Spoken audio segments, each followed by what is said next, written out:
Hello students, मेरा नाम है Mishra and you are welcome in Ecoholics. आज हम बात करेंगे कर्जा।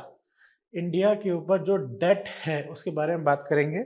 डेट के बारे में बात इसलिए करेंगे क्योंकि रिपोर्ट आई हुई है, उसमें बोला है कि इंडिया पे जो डेट है वो अराउंड 736 बिलियन डॉलर का। कितना डेट है? 736 बिलियन डॉलर। ये एक्सटर्नल डेट के बारे में बात कर रहे हैं और जिसकी वैल्यू 19% ऑफ जीडीपी है। ये है एक्सटर्नल डेट। अच्छा, ये डेट के ऊपर जो रिपोर्ट आई है, ये इंडिया वालों ने भी, एक गवर्नमेंट ऑफ इंडिया ने भी एक रिपोर्ट रिलीज करी है। उसमें इंटरनल डेट और एक्सटर्नल डेट दोनों के बारे में बताया है। ये मार्च 26 तक का जो डेटा है, जो ईयर फाइनेंशियल ईयर का है, उसमें इंटरनल डेट देखो कितना दिया है, 190 लाख करोड़, 190 लाख करोड़। और एक्सटर्नल डेट दिया है 6 लाख करोड़ रुपए। ठीक है, तो अराउंड उसको भी अगर हम चेंज करेंगे रुपीज से तो इस अराउंड, इसके अराउंड ही खर्च आएगा। तो इंडिया का टोटल जो डेट है वो 196 लाख करोड़, 200 लाख करोड़ का अगर हम बोले तो गलत नहीं होगा। 200 लाख करोड़ का डेट है इंडिया के ऊपर। क्या ये पिछले साल से कम है, ज्यादा है? पिछले साल से ये ज्यादा है ऑब्वियसली। ठीक है, तो ये एक वाली बात है, इंडिया के ऊपर डेट बढ़ गया।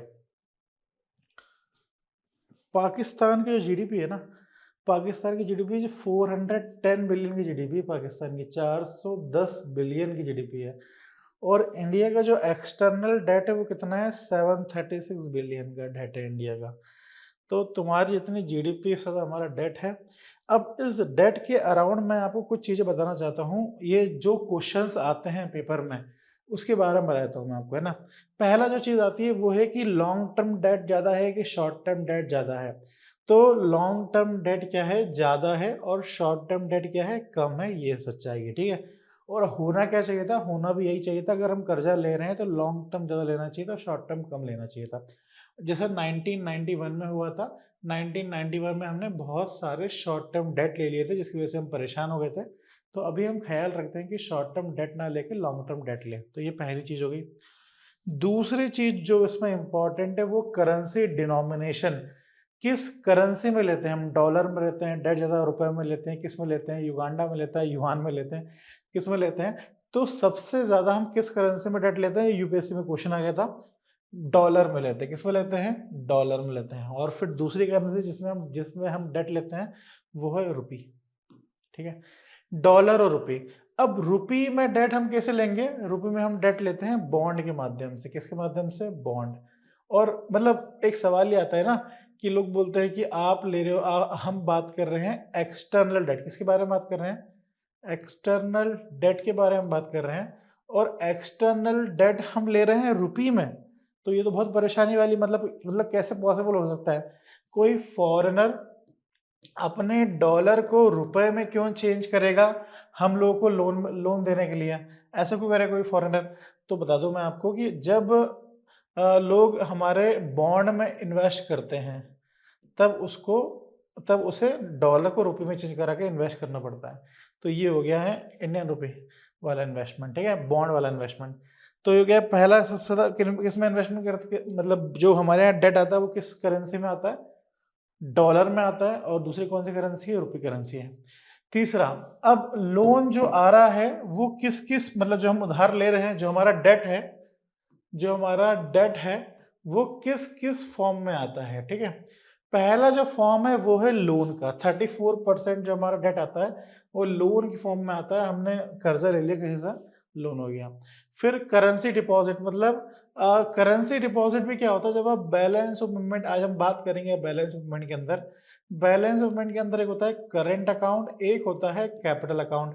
कैपिटल अकाउंट के अंदर एक सेक्शन आता है एफसीएनआर, फॉरेन करेंसी कहता है, FCNR, foreign currency non resident. इसका एक सेक्शन आता है। तो उस सेक्शन में लोग क्या करते हैं? फॉरेनर हमारे यहाँ पे पैसा सेव करते हैं तो उसे बोलते हैं एफसीएनआर। अब वो लोन में क्यों बोलते हैं उसे? लोन में इसलिए बोलते हैं क्योंकि वो एक लायबिलिटी है हमारी, एक लायबिलिटी है वो, इसलिए हम उसे लोन बोल देते हैं। ठीक है, चलिए। थर्ड है trade credit and advances. Trade credit क्या होता है? मतलब हम बहुत सारे एक्सपोर्ट इंपोर्ट करते हैं। एक्सपोर्ट इंपोर्ट करते वक्त क्या होता है कि जो फॉरेनर होता है, मतलब जिसको भी हम एक्सपोर्ट कर रहे हैं, इंपोर्ट कर रहे हैं, तो फॉरेनर क्या होता है? हमारे देश में, देश की जो कंपनी होगी सपोज, उसे हमारे देश से मतलब एक फॉरेनर है, उसे हमारे देश से सपोज क्या चाहिए, ड्राई फ्रूट्स चाहिए, ड्राई फ्रूट्स तो हम एक्सपोर्ट नहीं करते, सपोज आईटी सर्विसेज चाहिए सपोज उसे, है ना।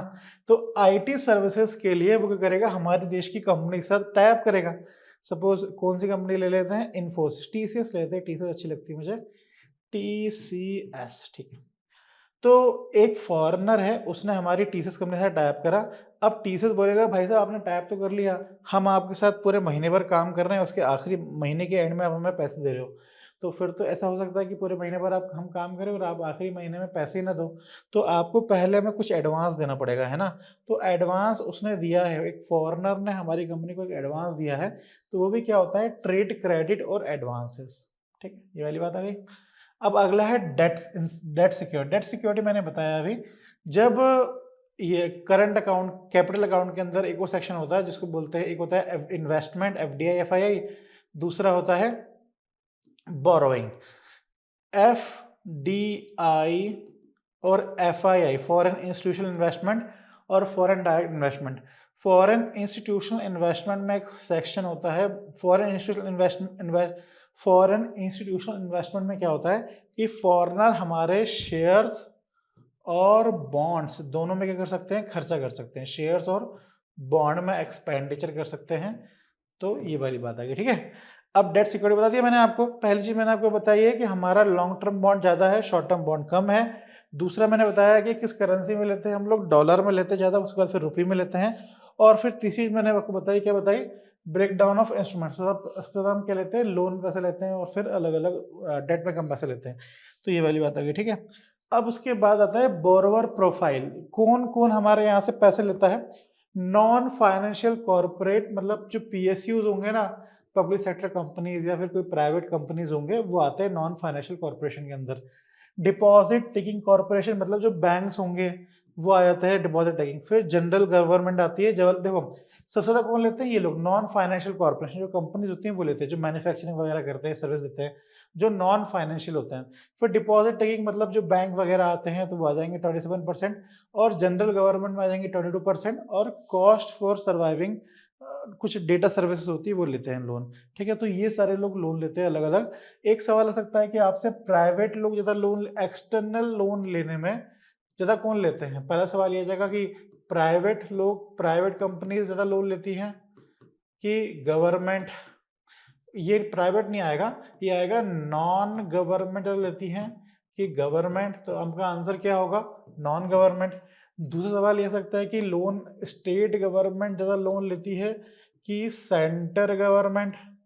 तो कौन सी गवर्नमेंट ज्यादा लोन लेती है, सेंट्रल गवर्नमेंट। सेंट्रल गवर्नमेंट ज्यादा लोन क्यों लेती है, देखो स्टेट कॉन्स्टिट्यूशन ने ये बोला है, कॉन्स्टिट्यूशन ने ये बोला है कि स्टेट गवर्नमेंट लोन ले सकती हैं फॉरेन से, और उसकी कंडीशन ये है कि आपको परमिशन लेनी पड़ेगी, किससे, आपको परमिशन लेनी पड़ेगी सेंटर से।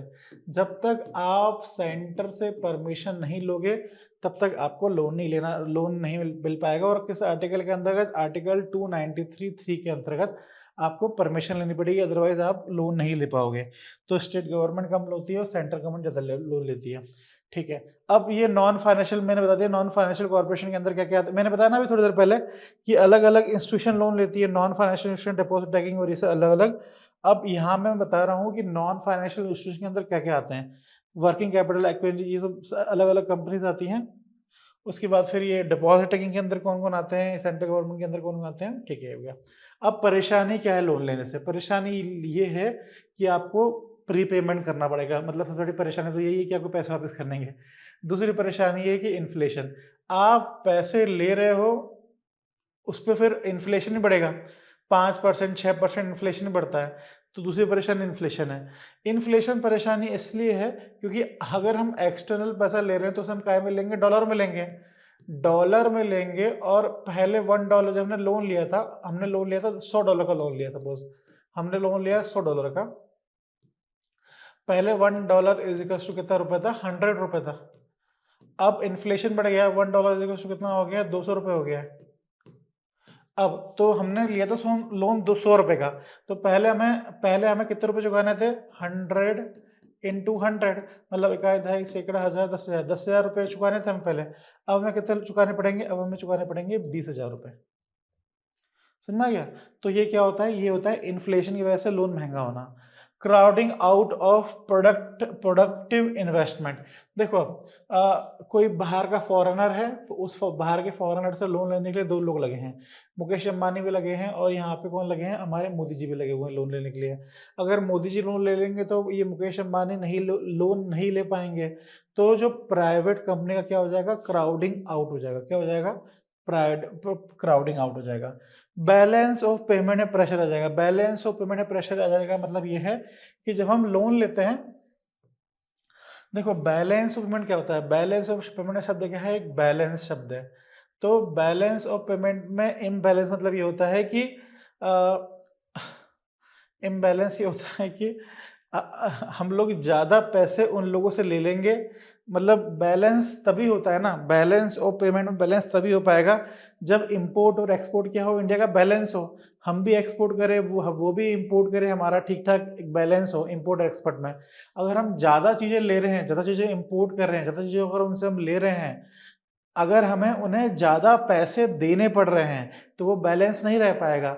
सेम वैसे ही अगर आप ज़्यादा लोन लोगे तो बैलेंस वाला जो कांटा है ना वो इम्बैलेंस हो जाएगा।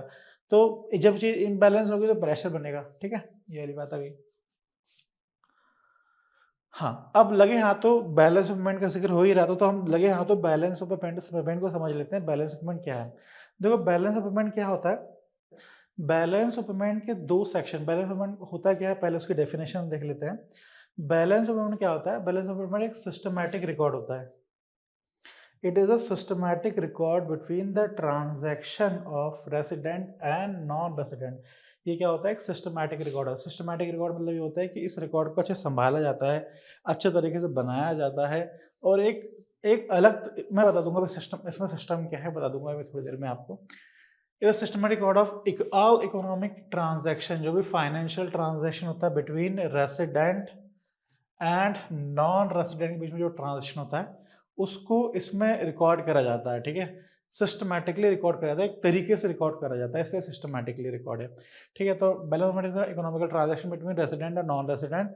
और अब ऐसे तो है नहीं कि 10 साल 20 साल का रिकॉर्ड करा जाएगा, एक पर्टिकुलर टाइम का रिकॉर्ड करा जाएगा। एक पर्टिकुलर टाइम का यूजुअली है 1 ईयर। ठीक है, ये है बैलेंस ऑफ पेमेंट की डेफिनेशन। ठीक है, अब बैलेंस ऑफ पेमेंट में दो सेक्शन होते हैं। मतलब बैलेंस ऑफ पेमेंट में जब सिस्टमैटिक बोला है ना अपन ने, तो सिस्टमैटिक इसलिए बोला क्योंकि इसको एक सिस्टम से मतलब रिकॉर्ड करा जाता है।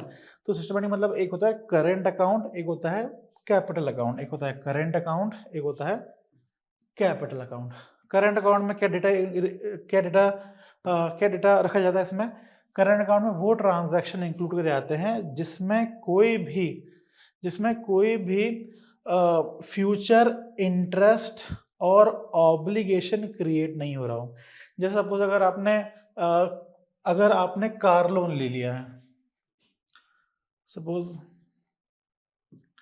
आपने क्या लिया है? कार लोन लिया है। अब कार लोन क्या है? कार लोन क्रिएट कर रहा है फ्यूचर इंटरेस्ट, जिससे भी आपने वो लोन लिया है। अब उस इंसान का आपके प्रति एक इंटरेस्ट है कि भाई ये मुझे पर मंथ क्या देगा? पैसा देगा। तो एक फ्यूचर इंटरेस्ट और ऑब्लिगेशन क्रिएट होता है जब आप कोई भी लोन लेते हो। मतलब कोई भी जब आप कोई भी ऐसा काम कर रहे हो जिसमें फ्यूचर इंटरेस्ट और ऑब्लिगेशन क्रिएट हो रहा है, तो वो क्रिएट हो रहा है तो वो किसके अंदर आएगा? वो कैपिटल अकाउंट के अंदर आएगा।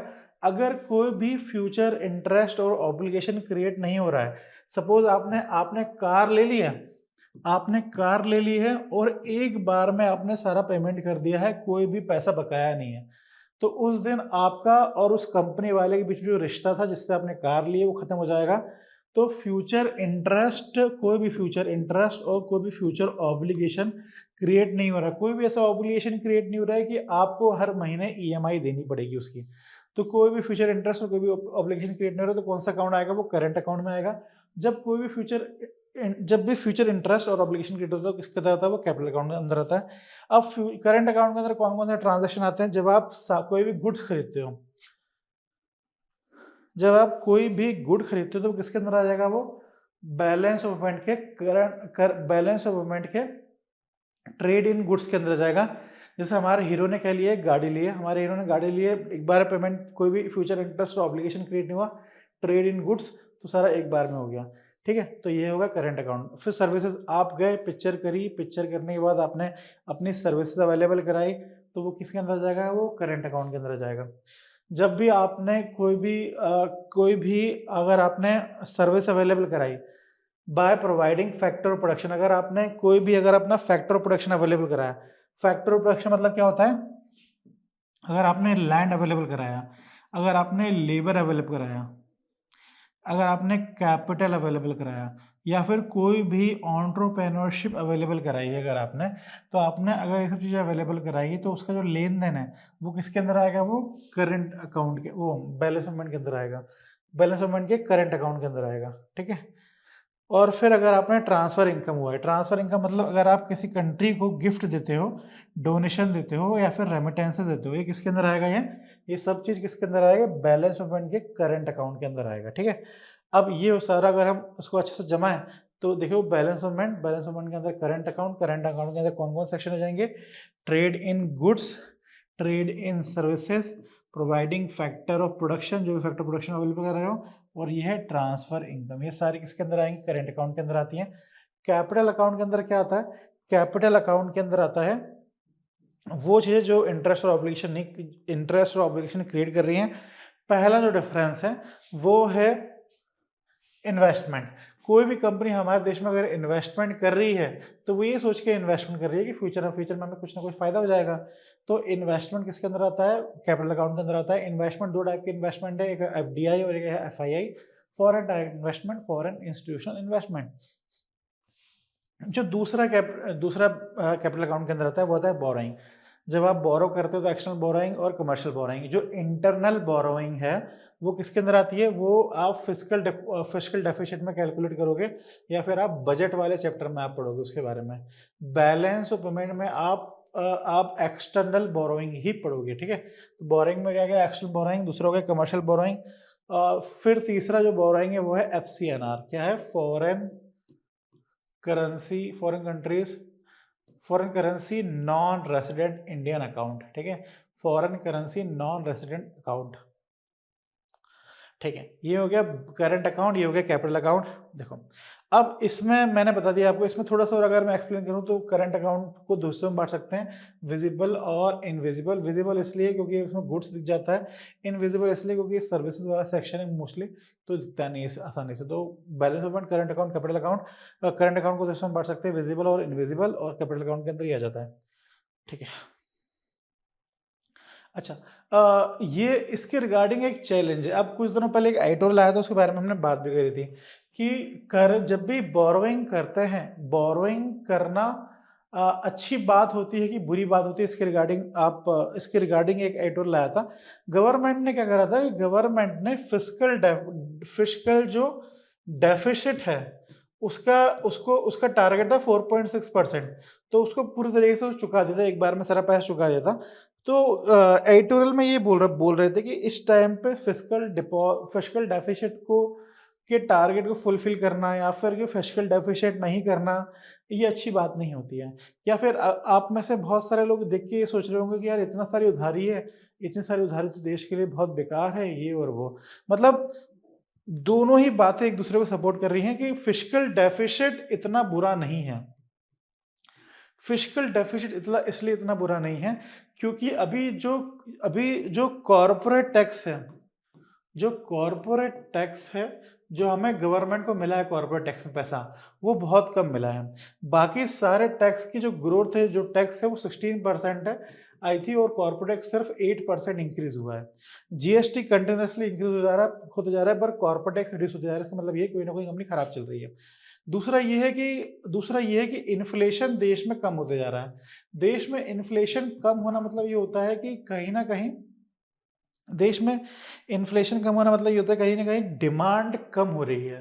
तो ये स्लोअर देन प्रोजेक्टेड ग्रोथ, हमने जो नॉमिनल ग्रोथ को जो प्रोजेक्शन रखा था वो 10.1% का दिखा था, पर हो कितना रहा है, 9.1% की ग्रोथ हो रही है।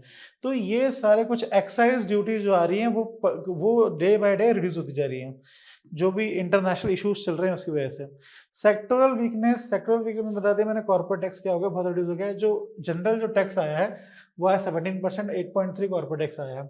Need for social spending health education में इन्वेस्ट करना है और आप लोन लेने से डर रहे हो या फिर एक्सपेंडिचर करने से डर रहे हो, तो ये सारे कारण थे। तो इंडियन रीजन है, मतलब जो डोमेस्टिक रीजन है। एक्सटर्नल रीजन देखो आप, रिसेशन आ रहा है ग्लोबली, जियोपॉलिटिकल टेंशन चल रही है, इस टाइम पे अगर आप पैसे बचाओगे और करोगे तो प्रॉब्लम हो जाएगी। तो ये सारी चीज़ें हैं। अगर मैंने बता दिया आपको एक्सटर्नल डेट कितना है इंडिया का, इंटरनल डेट कितना है मैंने बता दिया आपको, बिहाइंड द जो भी कारण है वो बता दिया मैंने आपको। और ये कारण बुरे नहीं, मतलब डेट जो दाग हैं वो दाग तो हैं पर वो दाग बुरे नहीं हैं, अच्छे ही हैं। रीज़न मैंने बता दिया, ठीक है। अगर आपको इसमें कोई भी डाउट आए तो प्लीज़ कमेंट सेक्शन में लिखिए और प्लीज़ लाइक, कमेंट या subscribe our channel. Thank you, have a nice day.